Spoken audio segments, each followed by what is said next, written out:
Hello, I'm Vinzer Flinn, and welcome back to the Book of Flinn. Raina and I are making progress in our watch through of Clone Wars and Buffy. We are in the home stretch of the first seasons. So on today's menu, it's Buffy Season 1, Episode 10, Nightmares, followed by Clone Wars Season 1, Episodes 15 and 16, Trespass, and The Hidden Enemy. So go watch those, and I'll see you in the crew lounge.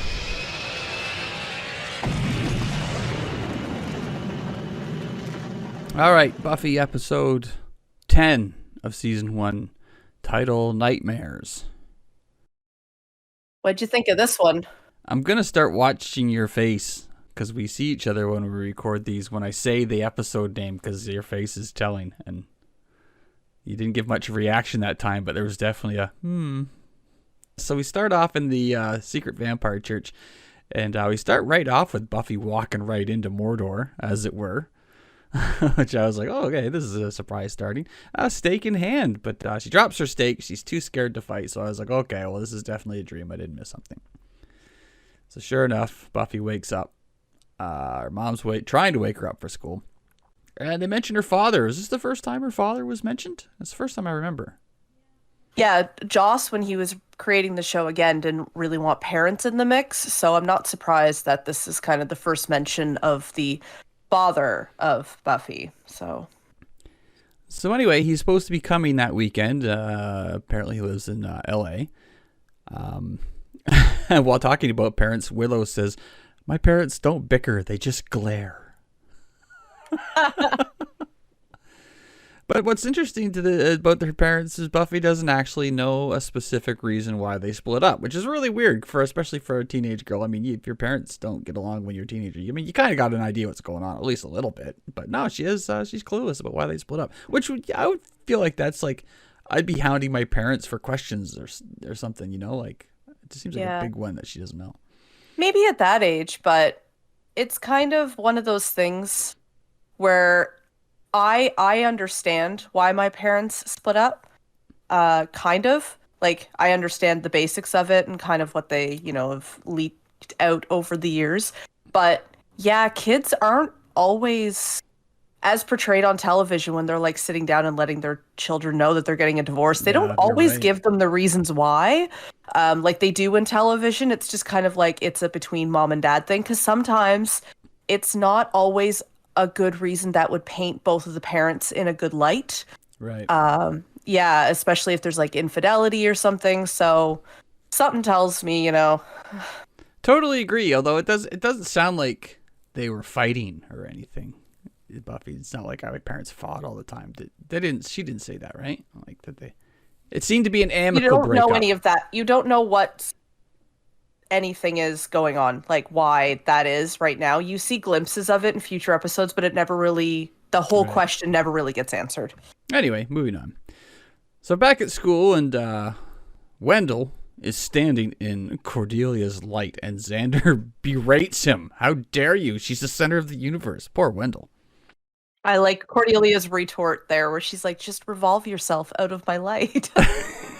Yeah, I mean, she's so quick. So far, Cordelia is not a very redeeming character. I'm sure that will change, but she's highly entertaining with the snarkiness. I live for her sass.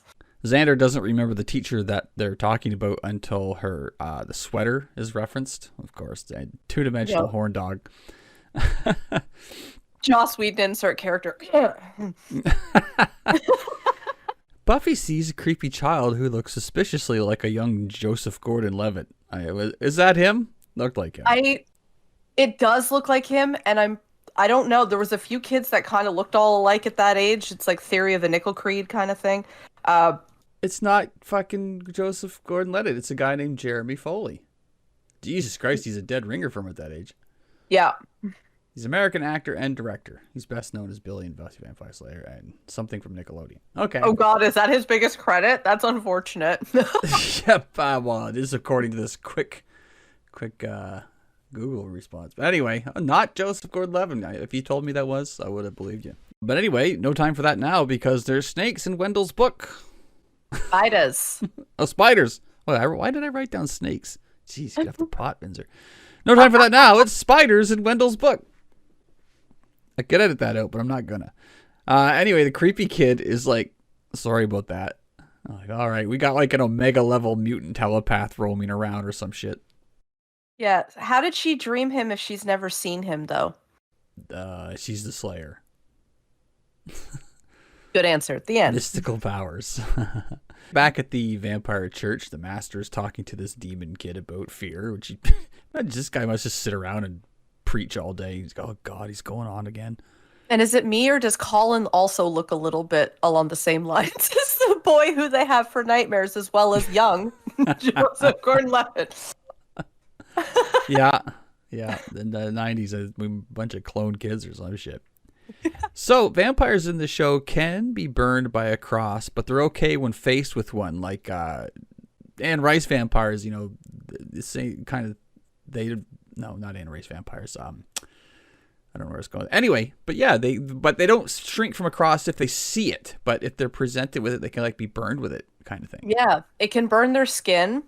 It makes me wonder about like Jewish vampires or just non-Christian vampires. Like, does it just not work unless you're chasing after them with a menorah? Like, I don't really understand the religious aspects of that. They are very, very Christian with this take on vampirism. Yeah, that's actually a very interesting point, because you got to think maybe all the old gods. Okay, all right, Christianity's on the rise. Fucking vampires are a thing now. It's your problem, Jesus. We're tipping out. We'll watch nature and shit. That's why they backed out. They're like, peace. You guys got this, right? Thor's like, I'm not dealing with this shit. Not for the first time I've wondered where the vampire cathedral's getting all these candles, but I was like, it's the 90s, so probably a Wicker Emporium somewhere in Sunnydale. There's at least one. It's next to the Starbucks. Yeah. I don't know when it comes up in this, but I actually took a look at the contents in the locker. It was Buffy's locker. It's a pick of shoes, which that makes sense.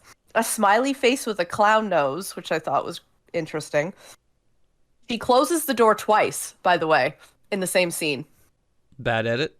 When they're talking outside her locker, she closes her door, and then they're talking, and when it flashes back to her, she's closing it again. Just a fun little side note. There's an 8-ball on the locker. And then for some reason I hate Colin Robinson's voice. I'm not really sure where that one came in. Who is speaking with that voice? I don't Somebody know. in the show must have been. I don't recall it.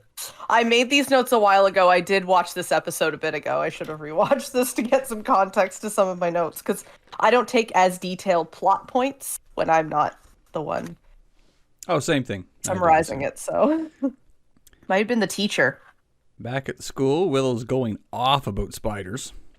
Yeah. Xander this seems to be his normal answer to everything now. It's like, well, it's the Hellmouth. What the fuck are you gonna do? You slay, we party. Like, he's just resigned to that. All right. At the library, Giles emerges from the stacks where he got lost. So the library is definitely a TARDIS type area, and he's all twitchy. It's like he's hiding something back there. I'm like, you back there looking at hustlers, Giles? You're not fooling anyone. He's got Playboys back in the demonology section. So the gang decides to follow up with Wendell, who everyone is probably calling Spider Boy by now because he freaked out about spiders in public. You can't do that in high school. You get saddled with nicknames. Xander predictably fucks up the difference between insects and arachnids because he's too busy thinking about sweater puppies. Ugh. I did that just to get you to make that face, and it worked. Ugh. So Cordelia walks by and mentions a history test, which Buffy panics about, which is a recurring nightmare for everyone. I mean, I've been out of school for 30 years or something now, and even now, once again, I'll have I don't know what class I'm supposed to be in. Everyone seems to know what's going on except me. Everyone has that nightmare. Yep. So we find out Wendell's brother's carelessness killed his whole spider collection. He loves spiders, as it turns out. Then the nightmare started, but everyone in class saw the spiders too. I have a note here that Cordelia is being weirdly nice to Buffy over this test. Yeah, I do find that it's weird that she must have known something was off right away as soon as Cordelia's like, by the way, we have a history test. Come on, you don't want to forget it. She could have just been like, sucks to be you, and then just left. Yeah, once Cordelia starts asking nice, I'd be like, something's drastically out of balance. Let's go talk to Giles. Yep. So Buffy takes the test. I'd be like, fuck it, I'll take the 0. Well, this actually happened to me once. I skipped so much class in computer college but I knew what the programs we were using, so I just stopped going. And then I go in and take a test and do really well on it and annoy my teacher. The teacher in this history class, that teacher definitely has bodies underneath his petunias at home. He looks like Nick Offerman. Buffy says, "At least I know my name," and her pencil breaks. And this was me in a test situation. I'm like, fuck.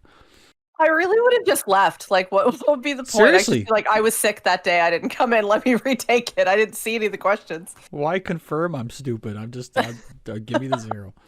The weird kid appears in the doorway again. He's lurking around. Creepy kid sees a girl slipping off for a smoke/toke break.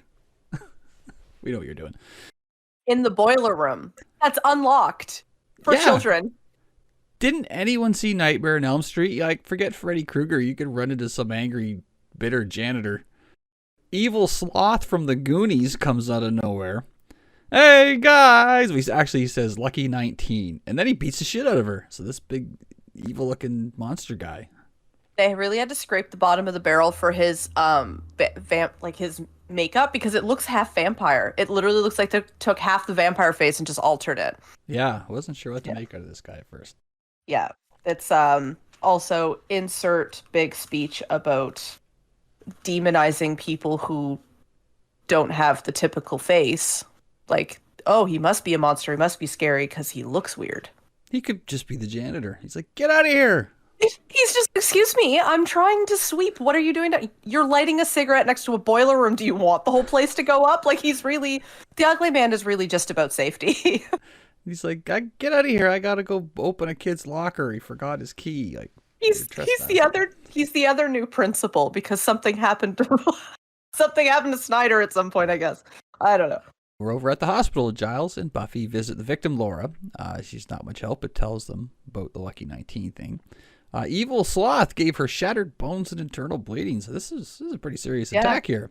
How's that doctor-patient confidentiality going for them? Yeah, and my next note here, doctor says there's a first victim in bad shape. Anyway, you want their medical records and their name and their home address? We don't see his face, but it's not very much of a hard line to connect here that it's Joseph Gordon's clone. Billy, back at school. There's tough guys in the hallway talking tough. The 50s? What is that? Tunnel snakes rule. Like, who the hell are these guys? It's like Danny and Zuko suddenly showed up on the scene. Man, I crashed my dad's Packard. I'm going to be in big trouble. Willow postulates about the dreams turning to reality. And the tough guy's nightmare comes real when his mother shows up and starts smooching him. I thought it was a good one. Xander's nightmare comes true because he's in his underpants, which is everyone's nightmare, and then he runs away. I mean, he had underpants on at least. Yeah, it happened in the class where he was crushing on the teacher for the extra added level of embarrassment. Right. Now, Giles' nightmare is coming true because he's lost his ability to read, and that's got to be the worst one yet. Yeah. We know he doesn't like the internet, so he's probably bored all day now.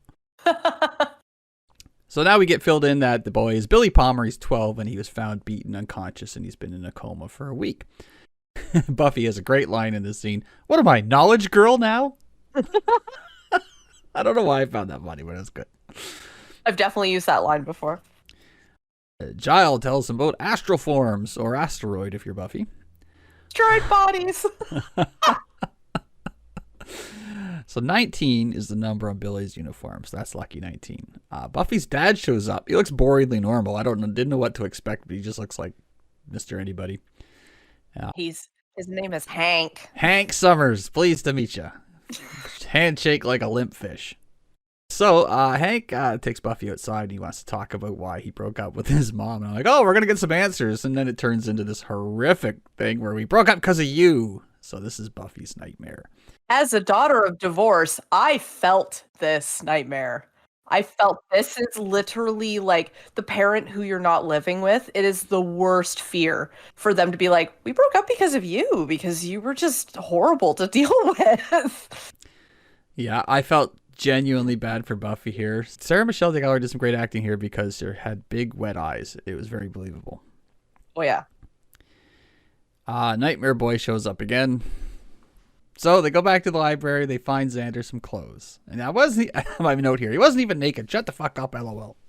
I really like Giles's line in this one where they're like, well, what is it? And he's like, it's Billy. And they're like, well, that explanation is shorter than usual. Xander, our dreams are coming true. Giles, that would be a musical comedy of this. Our nightmares are coming true. This episode in particular has a lot of the best lines of season 1 for sure. Is that foreshadowing? Are we going to get a musical comedy episode of Buffy somewhere down the line? I mean, the show in itself is a comedy, so who knows? That's true. So, Billy is to blame, or is he? I kind of doubt it. Meanwhile, in the hallway, Cordelia faces her ultimate worst nightmare, a bad hair day. And it's a pretty bad hair day, too. It's like somebody put gorgeous curls in it, but then brushed it out. Like, curly hair 101, don't put a hairbrush near your curls. Don't, because then you'll look like that. Looked like a beaver pelt that'd been on the highway for a month. It was not good.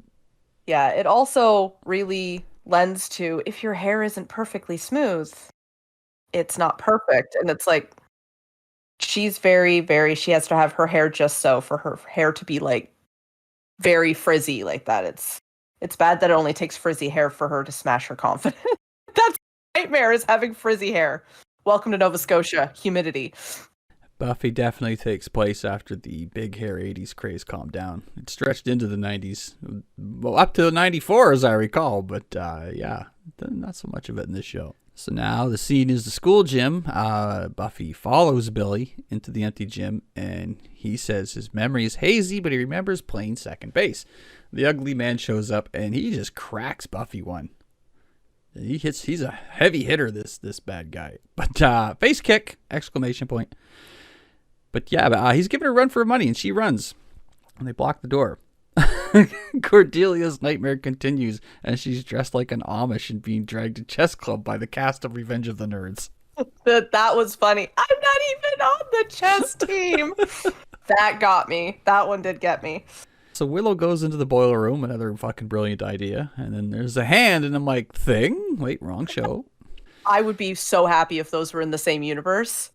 There's just sort of an empty room in the school where Xander's having another nightmare. There are fucking swastikas on the wall, because he mentioned Nazis earlier, but they actually had swastikas on the wall, which I thought it was very jarring to see that. Like, somebody had to put those up.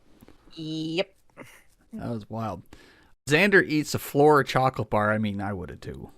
It was wrapped. Yeah, it was good. It's fine. It fell out of their pocket. That's how they'll catch me. Fucking Reese's or Kit Kats. You heard it here first, everybody. How to catch a Vinzer. Throw down a Reese's.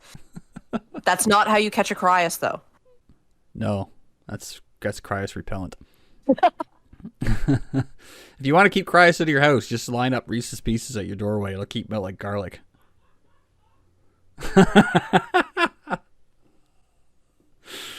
Sorry, Cryas. Love you, buddy. Floor chocolate, yeah. So we're back outside. Buffy and Billy see some baseball players. He lost his game and it was his fault. And I'm like, this ugly man, the coach? I love this school. No one sees a big scary guy with a club hand. Nobody sees anything. I mean, half of the student population was at the Bronze watching people get eaten on the opening episode. And they're like, LOL, weird gang, though. Oh, that's peculiar. Wish I had been there to see that. Oh my gosh, must have been so scary. They're just like, maybe the ugly man's the janitor who's a fucking war vet and he just got scarred and he lost his hand. He's just doing his best. Yeah, he's just trying to sweep the floor. He just can't find his broom. Fuck you, kids. Right? Suddenly, we're in the cemetery. For some reason. In the theater, Willow's in costume and living out the nightmare being put on stage, and it's her turn to sing in front of everybody, and she has no idea what's going on. This is a scary one. Everyone's been in this situation where you're just tongue-tied in front of a crowd. It was the first one that was kind of funny to me, though. Just the little squeak that comes out. Meanwhile, Xander's still eating chocolate when a clown shows up, so we've got Nazi clowns to deal with.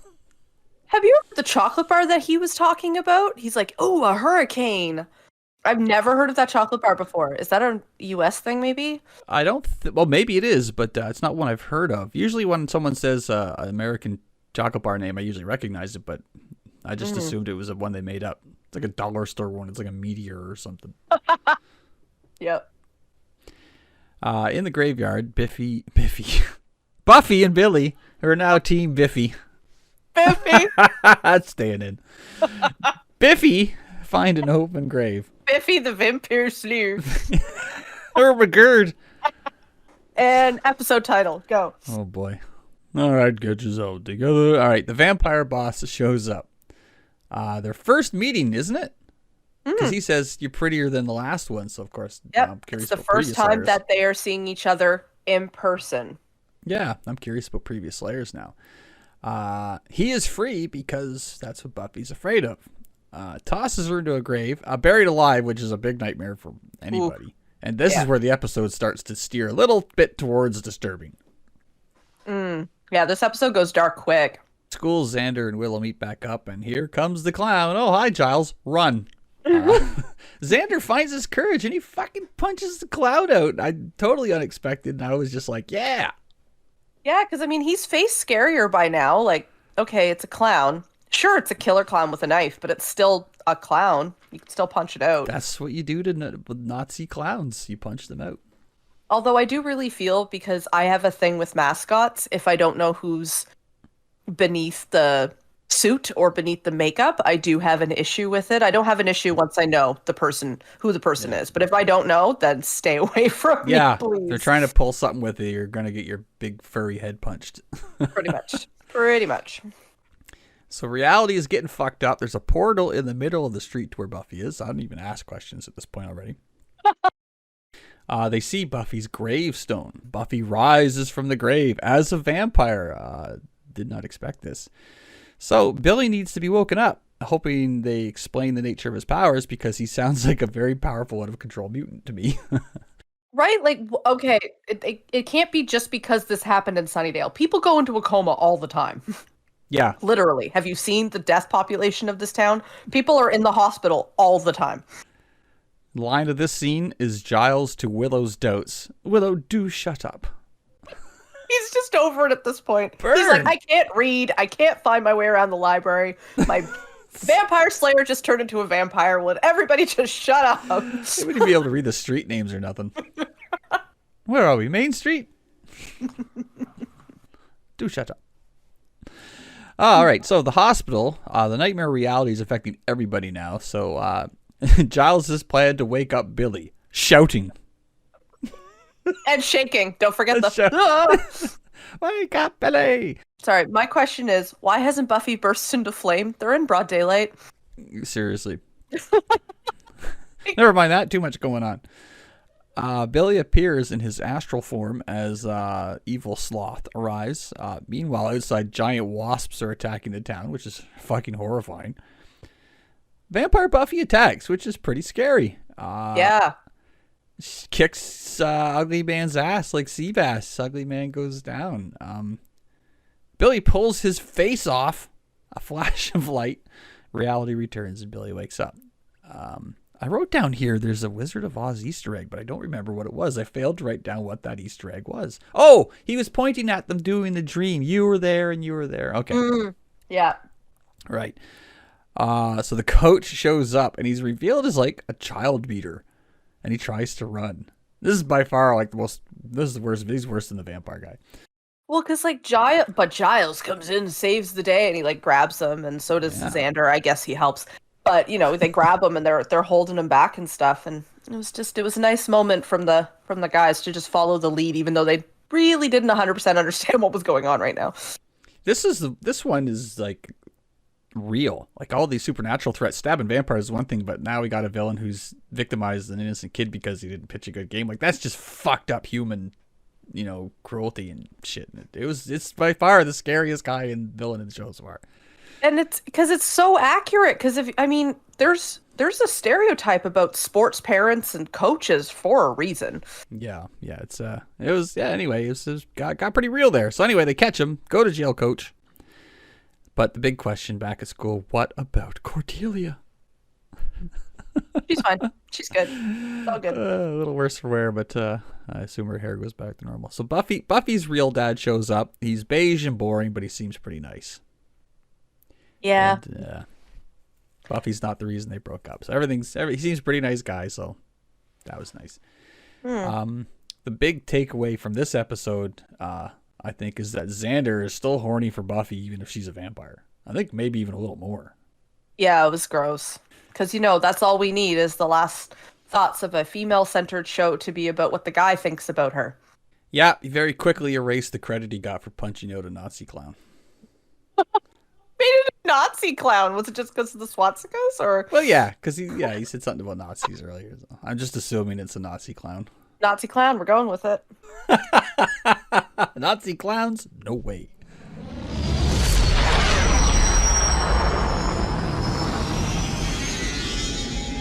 All right, so Star Wars, Clone Wars, Episode 15, Trespass. Arrogance diminishes wisdom. Oh, good. My immediate thought was, great, this is going to be a Gloomwalker episode. I was wrong. Kind of wrong. The Jedi have lost contact with the Republic outpost Orto Plutonia. And Pantora is a nearby moon. And the Pantora delegates, who are Senator Chuchi. Okay, I had messed up my vowels, so I was writing over them. So I'm like, Senator Blob and Chairman Cho. Senator Blob. Who I'm getting ahead of myself, but I really like the senator, which is the weirdest thing to say about a politician, is that I like and then them. They land on the planet Earth in the middle of a few weeks back. Oh, because it was really, really snowy and really cold a few weeks back. Yeah. Some of these Star Wars worlds could definitely be a Canadian winter. Yep. Captain Rex? Is that who's laying out the sensor beacons? Yeah, he's wearing like snowtrooper gear, like kind of like Empire Strikes Back. That's what they were doing there. My issue is I'm going to have a really hard time keeping the clone troopers straight, because I still, there's one that I recognize at this point. That's about it. Well, that's one of the, I think, might be the only time you see Rex wearing something like that. Usually he's instantly recognizable. Yeah, they were going for an Empire Hoth thing, I think, on this one. Yeah. So they brought along, for some god reason, C-3PO. Why do they keep insist on bringing him places? Because he's filled with 6 billion pounds of shut the fuck up. Yeah, and then they're like, oh man, we really could use C-3PO. Well, you brought him to the planet. Why didn't you bring him with you? I know. I don't know what they were, we'll get to that, but I don't know what they were thinking when they went out like that. Anyways, so the chairman comes out, and I'm immediately like, oh, nope, never mind. Arrogance is not talking about Gloomy in this episode. Wow. Yeah, this guy's a dick. Oh, yeah. Obi-Wan's like, we need to wait until the area's secure. And this guy's like, I can go wherever I want. And I'm like, okay, Richie Rich, calm down. Oh, he's insufferable from the start. Oof. Pompous politician is pretty much my caption for him. And then what precedes this is a bunch of political mumbo-jumbo that I do not understand. And I tried to make sense of it, but I kept scratching it out and didn't want to waste any more paper. So I just went... And they talk about stuff, jurisdiction, blah, blah, blah, policies. And then Obi-Wan and Gloomy are exchanging a look that I really agreed with, because they seemed as lost as we did, or they just seemed as over it as I did. Chairman Cho is like, it's the separatists, I don't even care. And Obi's like, this doesn't track like separatists. The evidence is not lining up to be separatists. There'd be way more damage. There'd be droids. There'd be dead droids here too. They don't take their dead. There was some cool imagery when they arrived, because they were looking for these clones, and there's like clone helmets on spikes and headless frozen droids. So it's kind of like, whoa, who did this, Captain Rex finds a droid base, and the squad goes to investigate. And once they arrive at the base, they notice the droids are destroyed as well. So they're like, okay, this definitely isn't the separatists, because they wouldn't kill all their own droids, or they wouldn't bring back all their dead droids, just leave them there. Well, I don't know. If there's a lot of headless droids, I'd be like, was Grievous here recently? It's just like, this is where he goes to punch the heads off of droids. It's really just his gym. Rage room. $5 for 5 minutes with droids. Oh no! He smokes a boogler, hacks his guts out, and punches off a few dozen droid heads, and he's good to go. I sound like this. You can't talk about Grievous that way, because I might want to hang out with this guy. Yeah, you get high with him. Hey, you got a point, man. Let's go to the rage room, knock some heads off droids. Fuck the Republic. Wow. They split up. One group with Gloomy is going to replace the sensor beacons. I wrote bacons, but it's beacons. And then I went to have a snack. Group 2 is with Obi-Wan. And Obi-Wan walks into the droid base from one entrance. I didn't realize they went into the same place at first. So when they rounded the corner with the heads on spikes and you saw the people in the distance, I was just like, ooh, Dave's about to get hit. But no, that's actually Gloomy down there as well. And they're like, oh, do you see anything? No, we're in the same hallway, you idiot. What a missed opportunity for we ain't found shit. Right? Gloomy sees a large footprint, and they go to the command area, and there's a video of a droid being eaten by a cat. I'm really liking this video immediately. It looked like that. Yeah. They're space kitties in my head this entire time for the rest of the episode. They head to the droid's location, according to the logs. You're welcome. The senator and the chairman have it out, and the senator is being the voice of reason. Politician, voice of reason. Continue. What is the chairman hiding? He just seems like that he's hiding something on here. At this point, it seems like that. As the episode goes on, it's definitely he's being a spoiled brat and he's claiming his territory and just trying to pee all over it. He doesn't want any investigation. He just wants them to clear out, which made me think that there's something that he was hiding there, like a spice ring or something. The chairman gets an A in deflection, and back at the base, we see Obi-Wan sees a light over the ridge, and I was just flashback to Rocky Horror Picture Show. Anybody who gets that reference, you're singing it now. And they head to investigate. They know we're coming. I don't understand when Obi-Wan says that. Just because there's flashes on the ridge, how do they know they're coming? Maybe it's because they're driving 2 fucking bark speeders like Harley hogs across the fucking open plains. Like, you hear them coming 10 miles away. Into frame walks a kitty being ridden by a space sloth. Gloomy makes a point to say that they should have brought 3PO. You think?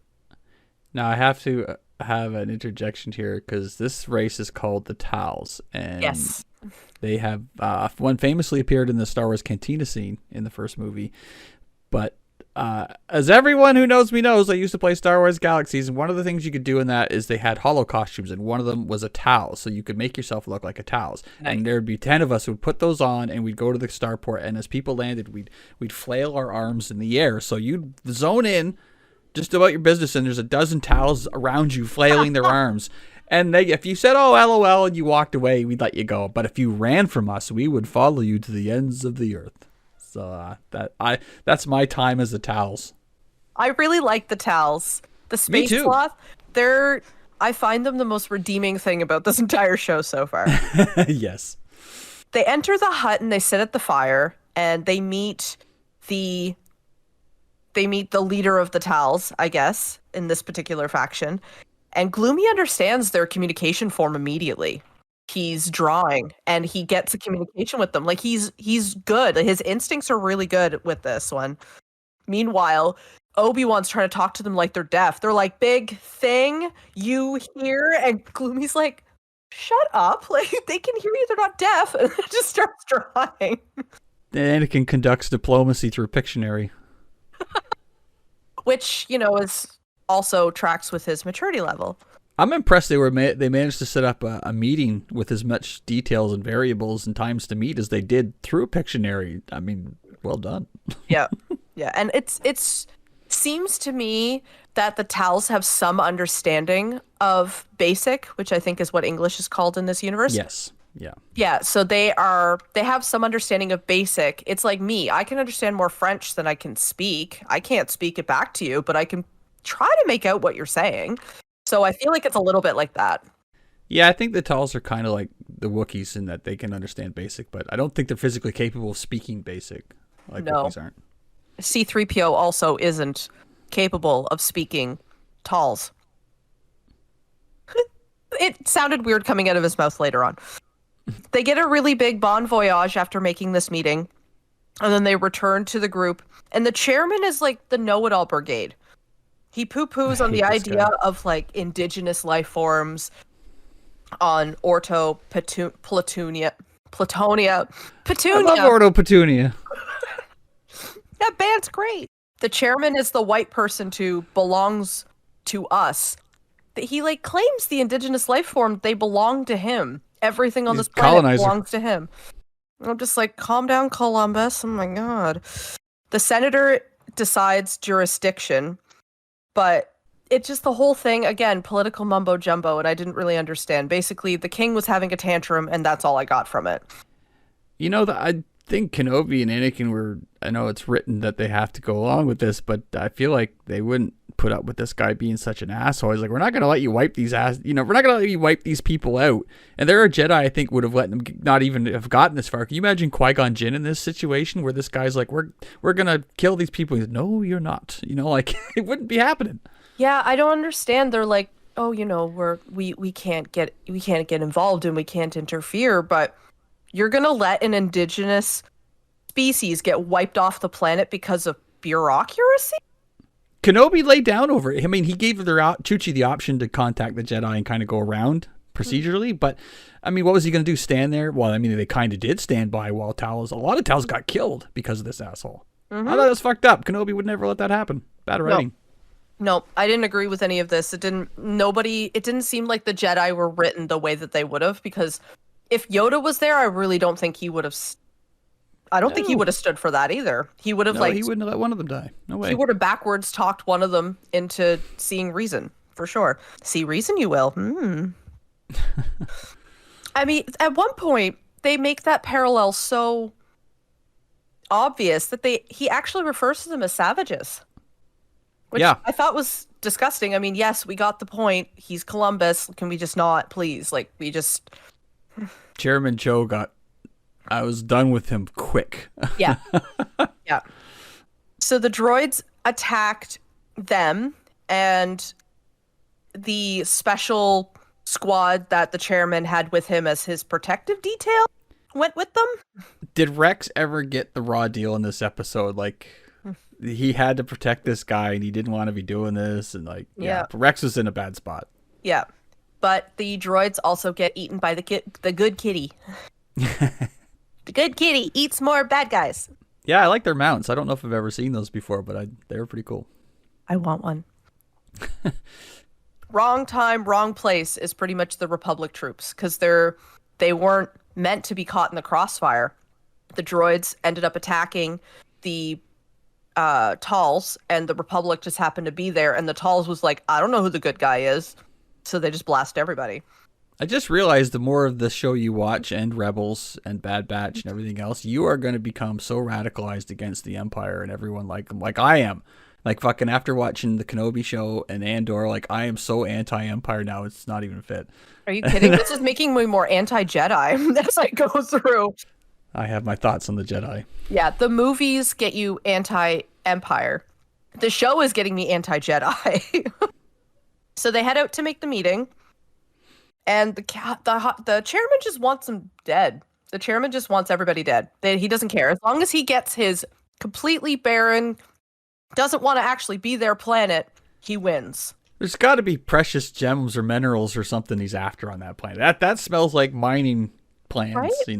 Like, that makes me think that he's hiding something. He doesn't want an investigation. He wants it over quickly. He just wants them in, kill the threat, leave the island. Like, he doesn't want them anywhere near it. So there's something else going on there for sure. And they didn't reveal any further motivation, really. Like, he wasn't being pressured by Sidious, or they didn't reveal that he was after diamonds or anything. He was just a racist asshole. Yep. Gloomy orders the other troopers to stay behind. They're like, we're not sending a bunch of people to this. Like, we'll send just the bare minimum just to make sure that they come back alive, so this doesn't become a huge political spectacle. But that's about it. Chairman has a tantrum. He wants his planet to be his only. Wah! And orders Rex and the others to set up an attack. And they're like, that's not why we're here, guys. This isn't happening. Rex tells the troopers to stand down and try not to provoke them. And the ruler of Pantora be a dictator, though. He might as well pee for all the good it's going to do to make his territory. I just was so over this guy. I think I wrote a whole page complaining about him. And they just drive into the open and expose himself. Like, he was asking to get killed. I mean, these Tals, they're like firing staff slings and shit. Like, he thought he was invincible.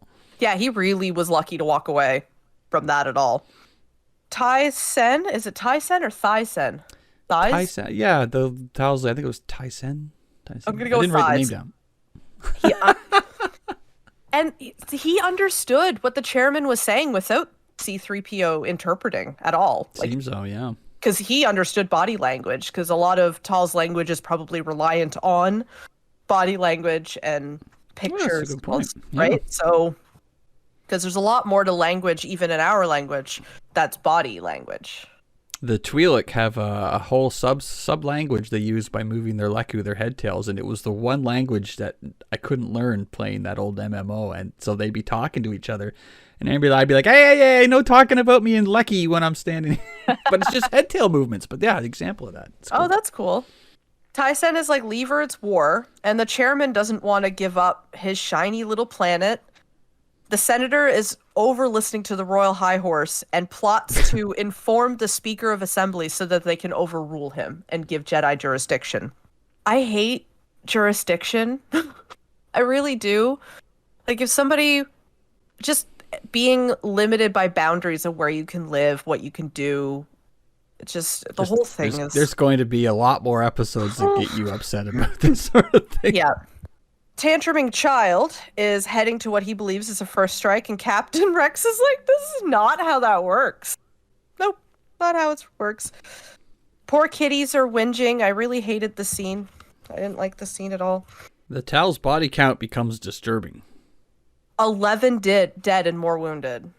The senator grows up truly in this moment, because I feel like the senators are young. Aren't they young in this universe? Like, they make them like 12, 13 kind of thing? Padme was queen at 14. Yeah. Some of these worlds are very strange that way. But then again, in some Mandalorian books, in the Legends books, there was 6-year-old kids being taught how to use blasters. So the senator truly grows up in this moment when she's just like, oh my gosh, Obi-Wan, can you talk to them? Like, you already have a good rapport with them. And he's like, no, it needs to be you if it's going to be your race and them that stop this war and prevent this war. So She stands up and she's like, I choose to live for my people. She steps up. Yep. Yeah. She does a really good job. And there's unnecessary sassy parroting from Gloomy to C3PO. It's like, go do this. Oh yeah, go do this. It's like, shut up. No one needs you to speak right now or ever. The end. Kenobi told Anakin to shut up earlier when they met with the Tals. He said something like, Anakin, shut it, or something like that. Yep, really liked that one. They all stand down and they bow as a sign of respect. And now I can see why men having women aboard a ship was bad luck, because we wouldn't have attacked first thing. We would have tried to understand. A lot of women, they thrive for understanding versus having the captain go off first, and sometimes the captain is only a captain because he's an idiot, and sometimes he's a well-respected captain, like present company. Wait, am I the idiot? I would agree. I run off and do stupid things. But you don't go off and start wars because you're bored, or you're like, my germs, mine now.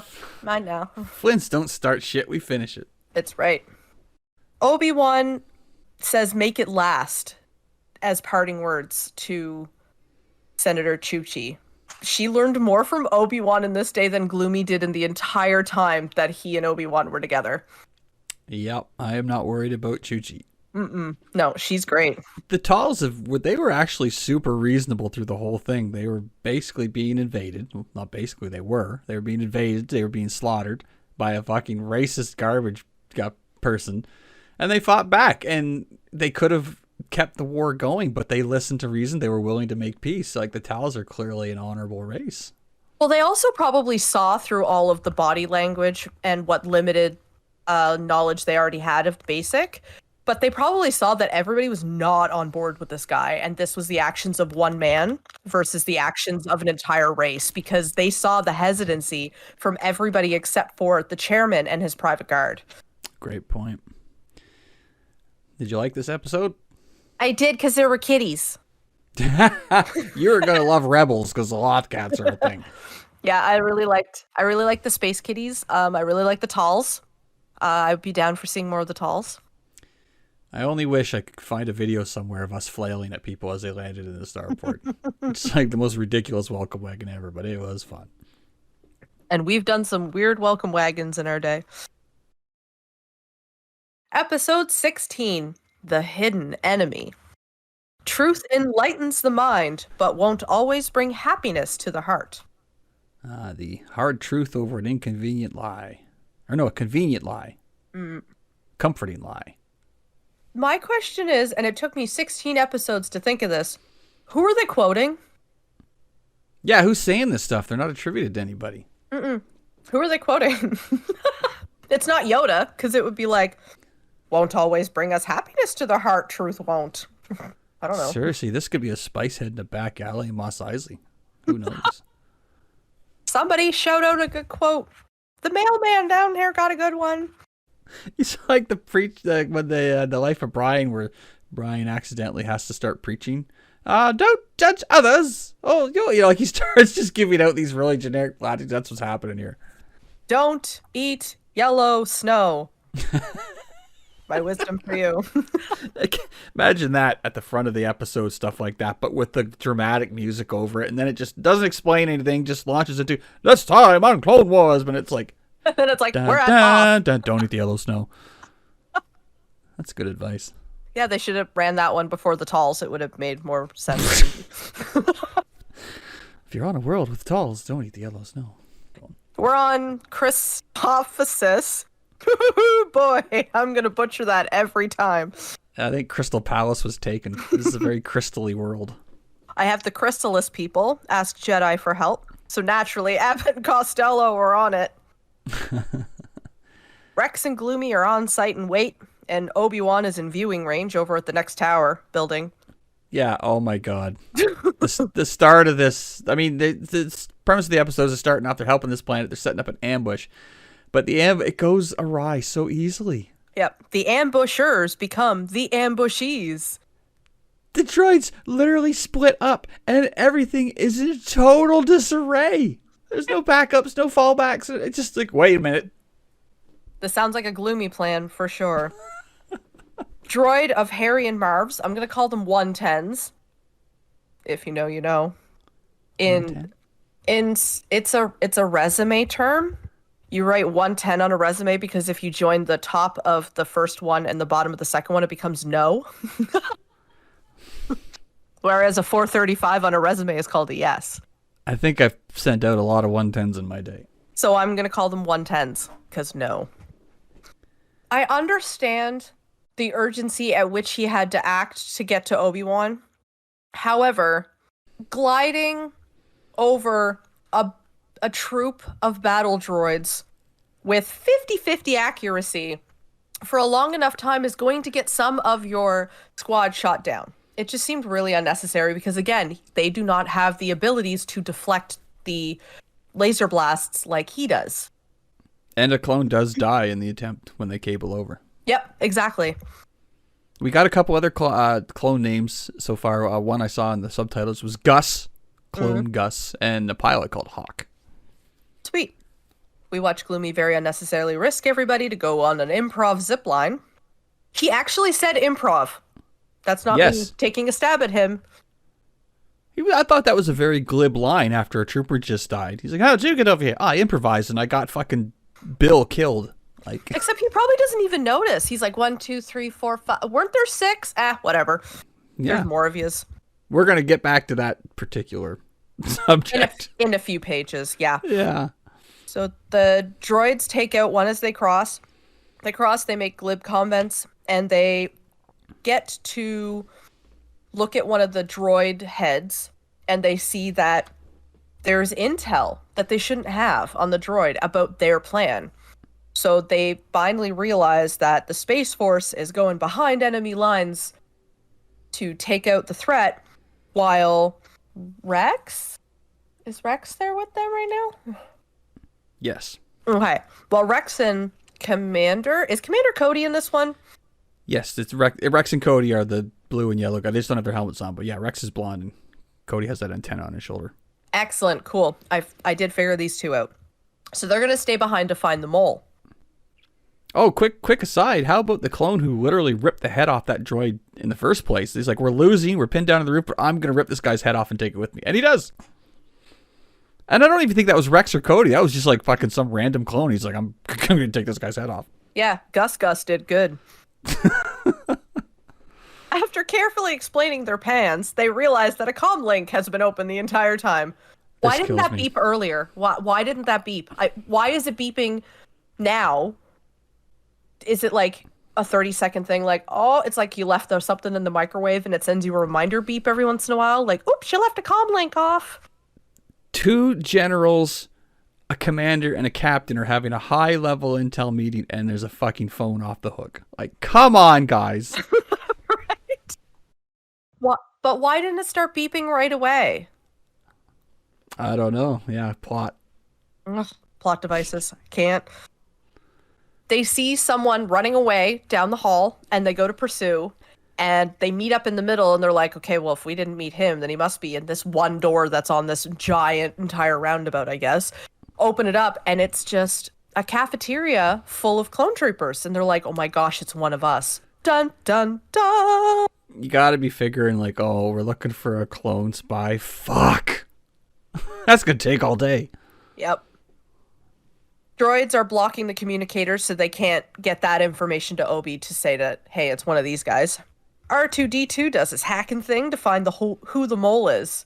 Just R2-D2 just queues this up in like 10 minutes. He's like, oh, it's gotta be from this station. All right, I'm done. I'll be in the cafeteria getting some oil. We've almost got a buddy cop show in the making here with Rex and Cody. I'd watch that. As long as it didn't have Gloomy in it. The droids just watch the Jedi fly in. And I was confused at first until they realized, oh yeah, this is probably a trap. They probably want us to be in here. So Obi and Gloomy realize this and are still like, well, let's just continue on as normal since they're expecting us. It would be rude to say no and disappoint. R2-D2 back at the base notices that there's a pattern of wave frequency glitches and finds that it's coming from a particular terminal. They go to investigate. And Slick immediately is like, denial. And he just is like, no, it couldn't be one of our guys. Nope, couldn't be that, couldn't be that. And I'm like, me think you doth protest too much, good sir. Right, Slick, another clone name to add to the roster, and he appears to be a squad leader. He's got a bunch of troopers under his command. Was Slick a sarcastic name choice? Or, because this guy is anything, he's about as slick as Buffy trying to talk her way out of high school. In retrospect, the name Slick is a little on the nose, but I don't know. Like, there's always a story about how a clone got their name. And we get a few other names here in his squad, like Jester, Sketch, and Chopper.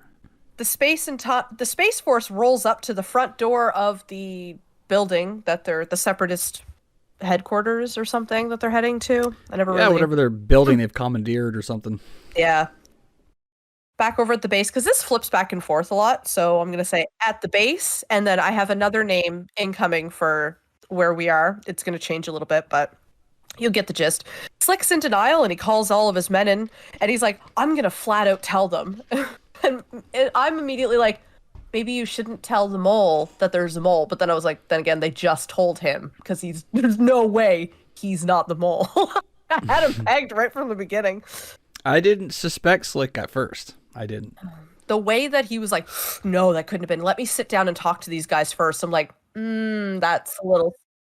So Ron and Harry get down to the Chamber of Secrets and wrong movie, wrong show. So Gloomy and Obi get down to the bottom of the Chamber of Secrets with She Who Shall Not Be Named.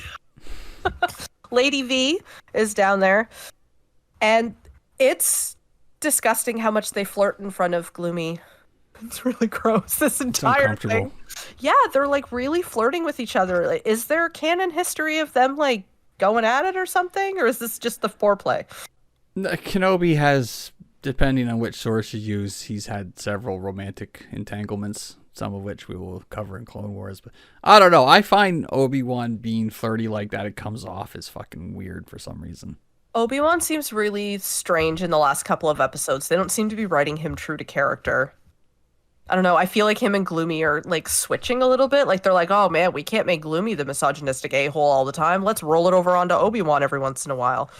They flirt for a moment, and then they're cutting back over and they're intersposing the interviews with the squad. So all you need to know is that whenever we switch back to the Chamber of Secrets, there's flirting and explosions. That's all you need to know. Ventress holds her own very easily against 2 Jedi, and she doesn't even seem like she's breaking a sweat. I like Lady Ventress, just gonna say. I do too. I like Lady V. She's great. I like her better when she's fighting with like her cool dress thing on though, because I keep doing this bandage body wrap thing, and it's just like, come on. Yeah. Sketch is Sketch. He seems a little rehearsed. Slick wants to take another moment to talk to his squad, and one of his squad is like, no, we're good to continue. Like I'm good to go. And so everybody is saying where they are, and then they get to Chopper, who's like, I'm in the dark. I'm a rebel. Definitely don't suspect me. Like, they made what's that term? The scapegoat? No. The decoy? I don't know. The plot diversion? I'm not sure what he's called. Red herring? Yeah, that's it. They made him a really obvious red herring. Chopper, claims he was in the mess, but he denies that after everyone else was like, no, you weren't. You weren't there. Chopper is hesitant to say where he was, but he probably was just looking at like dirty space Twi'lek pics in the bathroom or something. Chopper just strikes me as a guy that's basically got PTSD. That's why he was collecting trophies on the battlefield. He's just a little fucked up. Yeah. Cut to Slick squad, where Chopper's hesitant to give his alibi. He finally gives it up, and Slick is still super sketchy about it. He lets slip that he knows that the Jedi aren't on base. And then suddenly everybody catches on and he goes, wait, why were you late from the command center? And you are not supposed to know the Jedi are gone. So he's just like, well, whoops. Back to the weirdest Harry and Voldemort fanfic ever. Lady Voldemort collapses on the floor, and she collapses the floor out from underneath Obi-Wan and Gloomy. So they're on like the next level of this palace or wherever they are. And I thought that was pretty cool. She like shattered the crystal with her sabers. Yeah, and he calls her my sweet. And I was like, ew. Yeah, how is Gloomy not just hurling in the corner? I feel for this guy in this moment to just be witness to this. The long jump champions escape and are back up to the floor, and they're greeted with the droid death plane things. I didn't really understand what was meeting them along with Lady V out on the terrace. Oh, those big ships were battle droid carriers, and the big bulby one she was standing on is like a walking droid with cannons and stuff. They're all just droid separatist forces, basically. Overwhelming forces. So back over at the command base, everyone is still reeling from the betrayal as it sinks in that Slick is the one who's been betraying them. They're going through the base, and they go to where he's going to escape, but he starts blowing up all of the ships so that they can't escape. He's basically taking out their weapons depot, and he's trying to take out everything to get rid of their defenses. He did a hell of a lot of damage. He took out a lot of stuff. Yeah, that's the thing about having a mole, is that they know where to hit you because they are you. They go into the command center room, and they notice a footprint on the console, and they're like, oh, he must be in the ceiling. So they play a thing, and they're pretending. One puts his back to him, puts the blaster down, and the other one pretends to leave the room. And of course, he comes out like a good little mousey, and they finally get the drop on him. Yeah, accidentally pushes his rifle down. Slick takes the bait, but the gun's empty, and I understand Slick's anger, but not his choices or his actions, because he killed a lot of his brothers that day. Yeah, this is where it gets a little in the morally gray area. It's because he did a lot of bad shit, but the points he's raising... At a line, but he ain't wrong.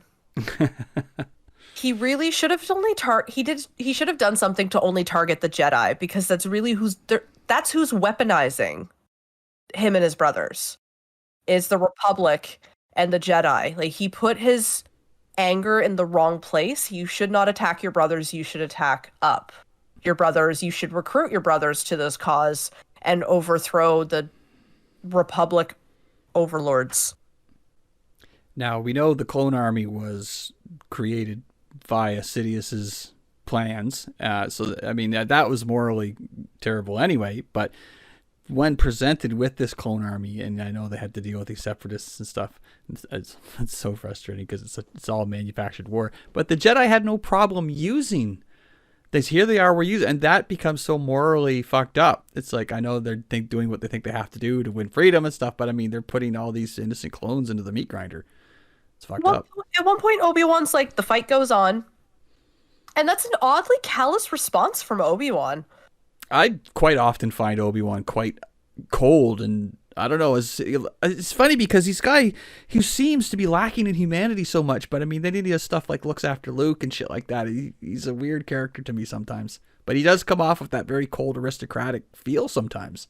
Yeah, it's like he's the mix in between the old way and the new way. Like, he can understand Gloomy's frustration and the point of view, and he hasn't been around as long as Yoda to really put that behind him and to focus on truly just the big picture. It's easy for Yoda because he's not on the front lines unless he's being sassy and, making up appointments for tea. They put Kenobi out there all the time. So for him to not be affected by what he's seeing just seems a little weird to me. Like, it's almost like it's a little too indoctrinated on his end. He's like, nope, this is the Jedi way. Yeah. And it's gross. Like, I do see from Gloomy's point of view where he does personalize. That's one thing that I do find for him, is that he does personalize them a bit more. He doesn't, when he's not, just getting them randomly killed as an improv zip line across the buildings. It reminds me again of scene in Attack of the Clones when Dooku says that how he missed Qui-Gon, and Kenobi says Qui-Gon would never join you, and we saw those new animated things where Qui-Gon and Dooku were younger and stuff. But even before I saw those, he said, I wouldn't be so sure about that. And I'm like, you know what? I could see Qui-Gon. He was like a gray Jedi, and he understood, what the Jedi could be, get in their own way kind of thing. But I just honestly don't know. I could see Qui-Gon joining Dooku. I really could. Yeah, at some point, if Qui-Gon had stuck around, I could see him either breaking off from the Jedi and doing his own thing, kind of like Ahsoka did, or going and joining Dooku, because there is no merit to any of Dooku's actions, really, besides the fact that the Jedi is in the wrong. But nothing that Dooku does is any better, so it's not really like it's not really like he's going to join a great big force to fight off the Jedi and free everybody. He's like, all right, let's just enslave everybody, but take them away from the Jedi. If anything kept Qui-Gon from joining Dooku, it would have been the methods. But I think you're probably right that he would have come down in the middle and said the Jedi Order's not blameless. They're morally ambiguous using this clone army. And I think he might have left. I don't know, fought the war on his own terms. Who knows? We'll never know. And it's too bad because I love Qui-Gon. Right. I think that Obi-Wan kind of missed out on that last chapter of wisdom that he would have gotten had Qui-Gon not passed away in the first episode, because he still seemed really young. Like, he's still basically around Gloomy's age at this point, and he was very much the same. So if he had been around Qui-Gon and not Yoda and Mace Windu for longer, he might actually have been more gray than he is now. Obi-Wan had to grow up too fast too. Yeah, he basically became a dad when he was too young. Yeah. So the clone troopers, do they get time off? Do we know about their personal lives, or are they literally just raised for sacrifice like livestock? Well, if you go by Clone Wars, I don't know if I've ever seen any of them on downtime. They basically patched them up and put them back in. In the now Legends canon, Republic Commando series, the Commandos, they were better than the Regs. And what happened is they would get sent on special missions, but in between those missions, if they weren't training, they would be what was called chilled down. They'd basically be put into cryogenic suspended animation, which would preserve their lifetime so they would live longer. Because at the time in those books, the question of the clones' lifespan was in question, right? So that didn't make any sense. The question wasn't question, but yeah, they didn't know how long. I understand what you mean. Yeah, they didn't know how long they were going to live, and at the time they thought maybe they would have shortened lifespans, so they would freeze them when they weren't using them. At least the Commandos. I don't think they did it to the Regs. But yeah, in general, the answer to the question, I don't think I've ever seen a clone having time off. No. I've never seen a clone trooper in just a Hawaiian shirt, sipping a martini, sitting somewhere on Naboo or one of those other cool planets that people relax on. I'm still learning. I'm a newbie. Don't judge me. But they're bred to be soldiers, but obviously if they're giving each other names and experiences and they have connections and they could have feelings, do they have romantic partners? Do They're still people. And I think that's one of the big gripes is that they treat them no better than the droids. Despite them not being canon anymore, I do recommend the Republic and Imperial Commando books because one, the Mandalorian culture stuff is fantastic, but it really deals with the individual personalities of the clones. And like I said, you got your regs, you got your commandos, you got your ARC troopers, and at the top are like the original nulls. And the farther up that chain you go, the more undiluted Django they are, so they're more independent, whereas the regs are very compliant. So guys like the commandos and the ARCs, those were the guys who would disobey Order 66 because they were capable of thinking for themselves. But yeah, it's just the closest I've ever seen a clone to relaxing was in not Book of Fett, Kenobi, the Kenobi show where Tamira played a fucking down and out veteran who's on the street. That's the closest I've ever come to seeing a veteran taking a break, and it wasn't a good one. No, that's not a good break.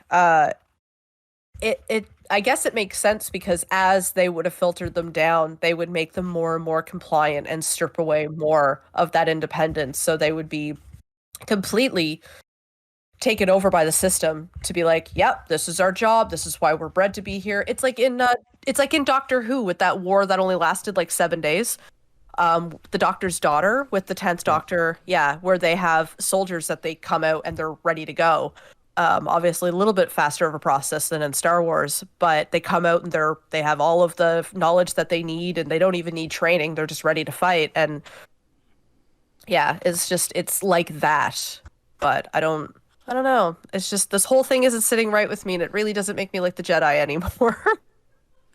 It's very interesting that, again, I'm always droning on about old canon, but when they originally cloned Django, they had these they called them the nulls, and they were very very much Django-ish. They were independent, they were hard to control, and the Kaminoes were gonna dispose of them. But in those stories, they brought in Mandalorians to train the commandos, not the regs, but the commandos. And this guy, Kal Skirata, who any Star Wars fan who likes Mandalorian stuff probably knows who I'm talking about. He was a grizzled old commando, and he adopted like all 9 or 11 of them, however many were, on the spot. And he says, you can't dispose of them. These are my sons now. And that's how the Mandalorian culture seeps into the commandos and the arcs and stuff. But then he named them all after famous commandos. One was Jang, one was Mareel. It was really cool. I do recommend reading them. They need to come back into canon because they need to humanize the clone troopers instead of just being like, yeah, these are droids, but like flesh and blood. Well, you're going on quite a ride with these clones for the next 7 seasons, I can tell you that. Yeah. So anyway, I think we've come to pretty much the end of this one. So what'd you think of this one? I liked that this one brought up the internal lives of the clones instead of just treating them like droids and those that can be cast off as just extra characters and NPCs. I do like the depth that this episode went to with that. However, there was a lot of it that was completely unnecessary. Like, we could have cut out the battle scene. We could have cut out the flirting, not the battling, but we could have cut out all of the flirting and saved like 5 more minutes of screen time for this betrayal, because it really gave even ones we're supposed to sympathize with, like Cody and Rex, it gave us 0 time to watch them process this, besides, oh man, we were betrayed. Anyways, he's in the ceiling. That's really the only time that they gave for this. So I hope that they address that in the future, because I think that the clone troopers, the ones that they're, getting us to be sympathetic of and get us to grow and enjoy them in order for them just to rip them away, I'm sure, in a few seasons. Well, Rex and Cody have a long story, I can promise you that. But there is a moment in this where when you start to kind of look at things from Slick's point of view, and Rex and Cody seemed like the bad guys. They seemed like the Nazi stormtroopers who were, dragging the dissident off the street kind of thing. They felt like the bad cops for a minute, and I was like, wow, that it really does bring up this philosophical moral debate.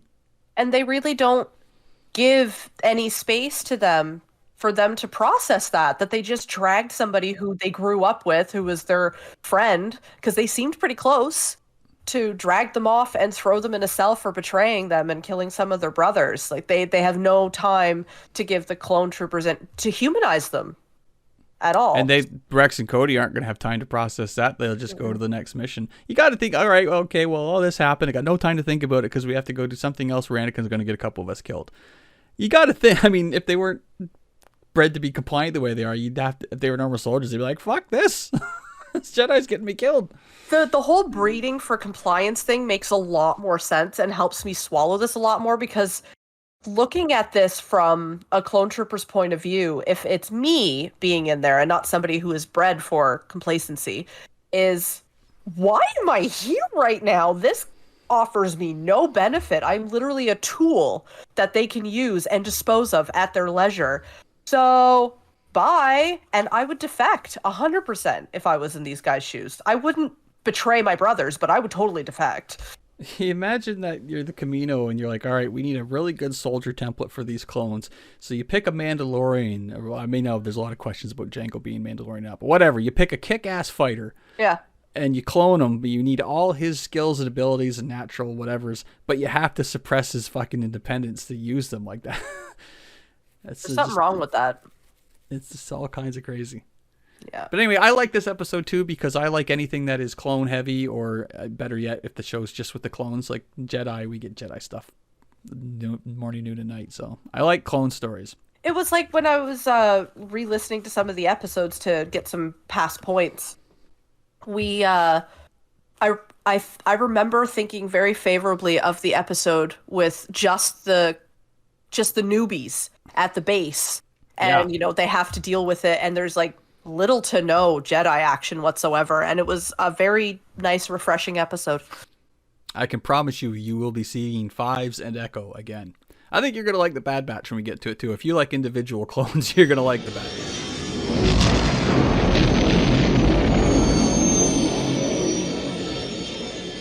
As always, thanks for joining us, folks. We'll be back next week with some more. Spring is in the air, so I hope you find someplace sunny to take a break this week. If you're in Halifax and need something geeky to do, Geekwinox is at the Halifax Forum April 29th, and Maritime, Heavy Armor, and members of Clan Flinn will be there to hang out, so come on out and see us.